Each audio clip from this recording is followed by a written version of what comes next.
Well, welcome back to the bee yard at Red Brook Farm in Scarborough, Maine. It's December 7th, 3 o'clock in the afternoon. Our first accumulating snowfall here today, December 7th, 2008. And what we have is a shot of the bee yard here. And we'll give a little closer look as to what's going on. We won't open up the hives today because it's about 30 degrees out.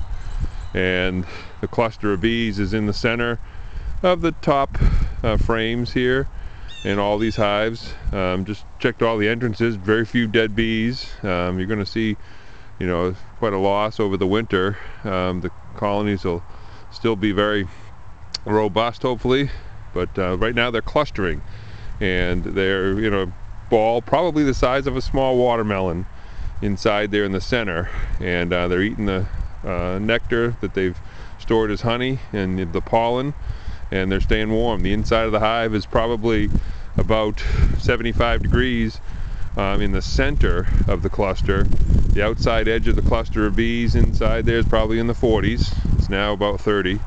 The black tar paper wrap gives us some solar gain on sunny days, and that solar gain maybe gives another 10 degrees of temperature inside there. Allows them to cluster a little bit more loosely, move around just a little bit to get at the stores of honey, because all they're doing, they're alive, very alert. If I get a day of sunshine in the upper 40s, they start to fly a little bit and come out to do their business and head back in very quickly, because it is still pretty cool out. But the bees are alive and well, hopefully, all winter long. You'll notice that the front entrances are reduced down to about a little over an inch in the right hand corner of the fronts of these. You see the little opening in the right. There's also another opening for them under the inner cover, and the outer cover at the top of the hive in the front. There's a little half-inch opening, 3/4 inch opening for them to get out up there too. Gives a little circulation in the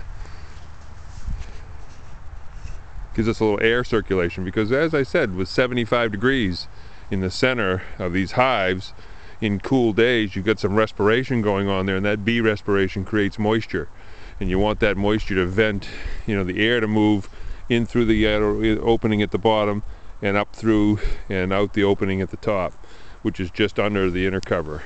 If you look under here, what you'll see is you can see the opening that I have right in the top there in the front, and that's kind of an exit hole. It also gives them the opportunity to come and go through there should we get a lot of snow this winter. Right now it's just a dusting, and what we're doing, they're in a period of time where they've put away enough. The reason the hives are as big as they are is that they've put away, we keep them double deep. We keep them double deep.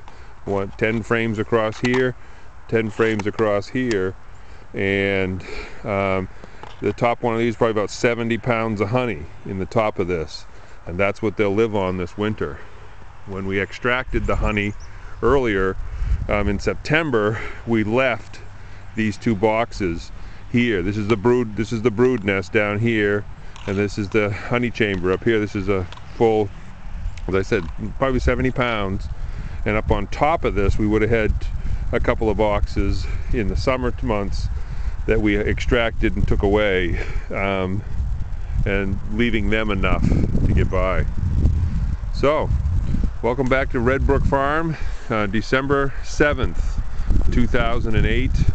We'll kind of keep you abreast of what's going on here as we go through the winter, and looking forward to a great survival of the bees over the winter and move into 2009.